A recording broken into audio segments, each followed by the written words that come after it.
Bismillahirrahmanirrahim. Assalamualaikum warahmatullahi wabarakatuh. Perkenalkan, nama saya Dea Kamla Rasul dari Pendidikan Akuntansi A 2017. Di sini, saya akan sedikit menjelaskan tentang konsep dasar perpajakan. Pada pembahasan kali ini, kita akan membahas tentang definisi pajak, fungsi-fungsi pajak, kedudukan hukum pajak, jenis-jenis pajak, tata cara pemungutan pajak, dan pungutan lain selain pajak.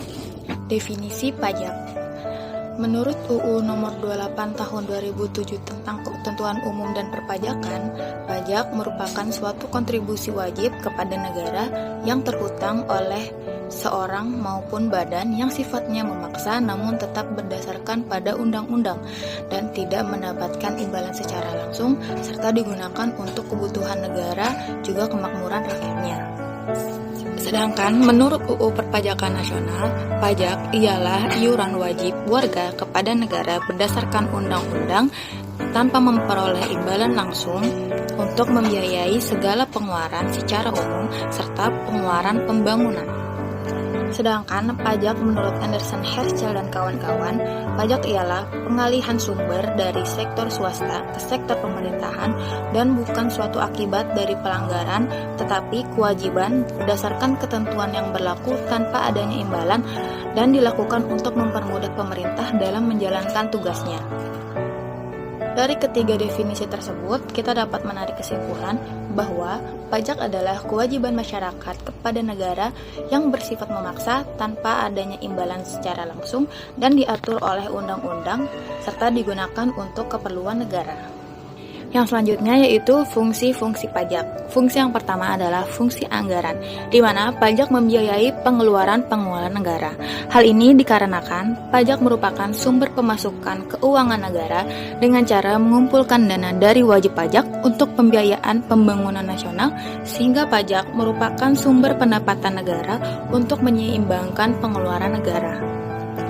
Yang kedua adalah fungsi mengatur, di mana pajak adalah alat untuk melaksanakan dan mengatur kebijakan negara dalam lapangan sosial dan ekonomi. Di mana di sini pajak dapat digunakan untuk menghambat laju inflasi atau sebagai alat untuk mendorong kegiatan ekspor dan lain sebagainya. Kemudian fungsi yang ketiga adalah fungsi stabilitas, di mana pajak digunakan untuk menjalankan kebijakan yang berhubungan dengan kondisi dan perekonomian negara. Seperti halnya ketika terjadi inflasi, pemerintah dapat menetapkan pajak yang tinggi sehingga jumlah uang yang beredar di masyarakat dapat dikurangi. Fungsi yang keempat yaitu fungsi pemerataan pendapatan, di mana pajak menyesuaikan dan menyeimbangkan antara pembagian pendapatan dengan kebahagiaan dan kesejahteraan masyarakat, di mana kebahagiaan dan kesejahteraan masyarakat didapat ketika pendapatan telah merata dan semua fasilitas publik dapat dinikmati oleh setiap lapisan masyarakat. Selanjutnya yaitu kedudukan hukum pajak. Mari perhatikan gambar di bawah ini. Di sini terdapat dua hukum yang berlaku di Indonesia, yaitu hukum perdata dan hukum publik.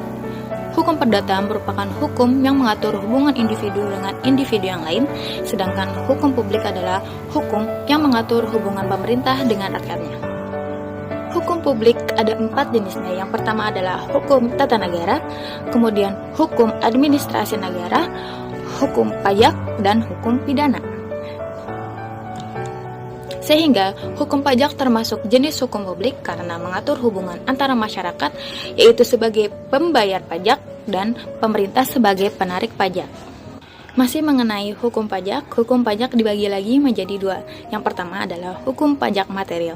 Hukum pajak material adalah norma-norma yang menjelaskan keadaan, perbuatan, peristiwa, hukum yang diharuskan dikenakannya pajak, siapa yang harus dikenakan pajak, dan besaran pajaknya.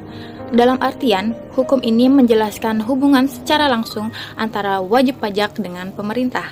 Yang kedua yaitu hukum pajak formil. Hukum pajak formil merupakan peraturan-peraturan mengenai berbagai cara untuk mewujudkan hukum pajak material menjadi suatu kenyataan. Hukum ini dibuat untuk melindungi pemungut pajak dan wajib pajak serta menjamin bahwa hukum material diselenggarakan dengan tepat. Kemudian kita memasuki jenis-jenis pajak. Yang pertama, jenis-jenis pajak menurut golongan. Menurut golongannya, pajak dibagi menjadi dua, yaitu pajak langsung dan pajak tidak langsung. Pajak langsung merupakan pajak yang harus dipikul atau ditanggung sendiri oleh wajib pajak dan tidak dapat dilimpahkan kepada orang lain. Sedangkan pajak tidak langsung adalah pajak yang akhirnya dapat dibebankan atau dilimpahkan kepada orang lain atau pihak ketiga. Selanjutnya, pajak menurut sifatnya dibagi menjadi dua, yaitu pajak subjektif dan pajak objektif. Pajak subjektif adalah pajak yang berpangkal pada subjeknya, seperti pajak penghasilan yang memperhatikan kemampuan wajib pajak dalam menghasilkan pendapatan. Sedangkan pajak objektif adalah pajak yang berpangkal pada nilai objek tersebut, seperti halnya pajak pertambahan nilai dari barang yang dikenakan pajak. Jenis pajak yang terakhir yaitu pajak menurut lembaga pemungut. Pajak menurut lembaga pemungut dibagi lagi menjadi dua, yaitu pajak negara atau pajak pusat dan pajak daerah. Pajak negara adalah pajak yang dipungut oleh pemerintah pusat untuk membiayai rumah tangga negara secara umum, seperti contohnya pajak penghasilan dan pajak pertambahan nilai. Sedangkan pajak daerah adalah pajak yang dipungut oleh pemerintah daerah, baik tingkat provinsi maupun tingkat kabupaten, untuk membiayai rumah tangga daerah masing-masing, seperti halnya pajak kendaraan bermotor dan pajak rokok. Pembahasan yang selanjutnya yaitu adalah tentang tata cara pemungutan pajak berdasarkan stelsel. Tata cara pemungutan pajak berdasarkan stelsel yang pertama ialah stelsel nyata atau stelsel real. Stelsel ini didasarkan pada objek atau penghasilan yang diperoleh sesungguhnya dan dilakukan pada akhir tahun. Maka dari itu, penghasilan sesungguhnya dapat diketahui dengan benar. Keuntungannya adalah perhitungannya menjadi lebih akurat dan real, sedangkan kekurangannya adalah agak sulit dilakukan karena baru dilakukan pada akhir tahun. Stelsel yang selanjutnya yaitu stelsel fiktif, di mana stelsel ini didasarkan pada undang-undang. Sebagai contoh, penghasilan pajak tahun ini berjalan sama dengan tahun sebelumnya, sehingga pada awal tahun sudah dapat ditetapkan besaran pajak. Kelebihannya, pajak dibayarkan tanpa harus menunggu akhir tahun, sedangkan kekurangannya adalah tidak akurat karena tidak didasarkan pada keadaan yang sebenarnya. Stelsel yang terakhir yaitu stelsel campuran. Stelsel ini merupakan kombinasi dari dua stelsel yang beda, yaitu stelsel real dan stelsel fiktif. Cara kerjanya adalah pada awal tahun pajak dihitung dengan stelsel fiktif, lalu pada akhir tahun besarnya pajak dihitung dengan stelsel real, sehingga perhitungan pajak menjadi lebih ideal. Masih tentang tata cara pemungutan pajak, yang kali ini berdasarkan sistem.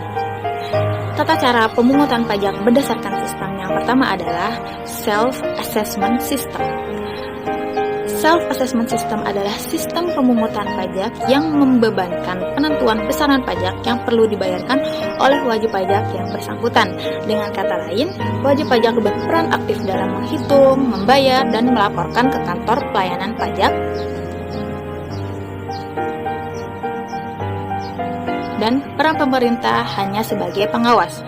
Contoh pajak yang dilakukan secara self-assessment system adalah pajak penghasilan dan pajak pertambahan nilai. Yang kedua yaitu official assessment system, yang merupakan sistem pemungutan pajak yang membebankan wewenang untuk menentukan besarnya pajak terutang pada aparat perpajakan sebagai pemungut pajak. Dalam hal ini, wajib pajak berperan pasif dan pajak terutang baru ada setelah dikeluarkannya surat ketetapan pajak oleh aparat pajak. Contoh pajak yang dilakukan secara official assessment system adalah pajak bumi dan bangunan. Dan cara pemungutan pajak berdasarkan sistem yang terakhir adalah withholding system, yaitu besarnya pajak dihitung oleh pihak ketiga yang bukan wajib pajak dan bukan aparat pajak atau fiskus. Misalnya, pemotongan gaji karyawan yang dilakukan oleh bendahara instansi terkait sehingga karyawan tidak perlu lagi pergi ke KPP untuk membayar pajak. Pembahasan yang terakhir yaitu adalah pungutan selain pajak. Pungutan selain pajak yang pertama adalah retribusi. Retribusi merupakan pungutan yang dikenakan pada masyarakat karena menggunakan fasilitas yang telah disediakan oleh pemerintah dan disetorkan melalui kas negara. Lalu uangnya digunakan untuk pembangunan sarana. Retribusi dan pajak hampir serupa. Hanya saja retribusi Manfaatnya dapat dirasakan langsung oleh masyarakat sedangkan pajak tidak. Contohnya adalah retribusi pelayanan kebersihan. Nah, yang selanjutnya yaitu adalah bea. Bea merupakan pungutan yang dilakukan negara berdasarkan UU Pabean yang dikenakan terhadap barang-barang impor dan ekspor. Bea dibagi menjadi dua jenis, yaitu bea masuk dan bea ekspor. Bea masuk untuk impor dan bea keluar untuk ekspor. Hal ini dilakukan untuk mengurangi jumlah impor karena impor dapat menyebabkan produksi dalam negeri menjadi kalah saing daripada produksi luar negeri. Yang selanjutnya yaitu adalah cukai. Cukai ialah iuran yang dibayarkan oleh rakyat atas pemakaian barang-barang tertentu. Maksud barang tertentu adalah barang yang peredarannya harus diawasi, barang yang konsumsinya perlu dikendalikan, atau barang yang dapat menimbulkan dampak negatif dalam masyarakat. Dalam hal ini contohnya adalah rokok dan alkohol. Dan yang terakhir adalah sumbangan atau iuran. Sumbangan atau iuran adalah pungutan yang dilakukan oleh pemerintah kepada orang-orang atau kepada golongan tertentu. Tujuannya adalah untuk menutupi kekurangan yang tidak dapat dibebankan kepada kas negara dan hasilnya hanya dapat dirasakan oleh orang yang membayar sumbangan tersebut. Contohnya adalah sumbangan pemeliharaan jalan. Nah, pembahasan tentang konsep dasar perpajakan telah selesai. Kini saatnya teman-teman untuk menjawab kuis di bawah ini dengan jelas dan benar. Terima kasih telah mengikuti pembelajaran hari ini. Semoga ilmu yang didapatkan bermanfaat. Jika ada kekurangan, mohon dimaafkan. Dan jika ada pertanyaan, teman-teman bisa menghubungi saya di nomor 0818 0856 7685. Sekian, saya ucapkan terima kasih sekali lagi. Wassalamualaikum warahmatullahi wabarakatuh.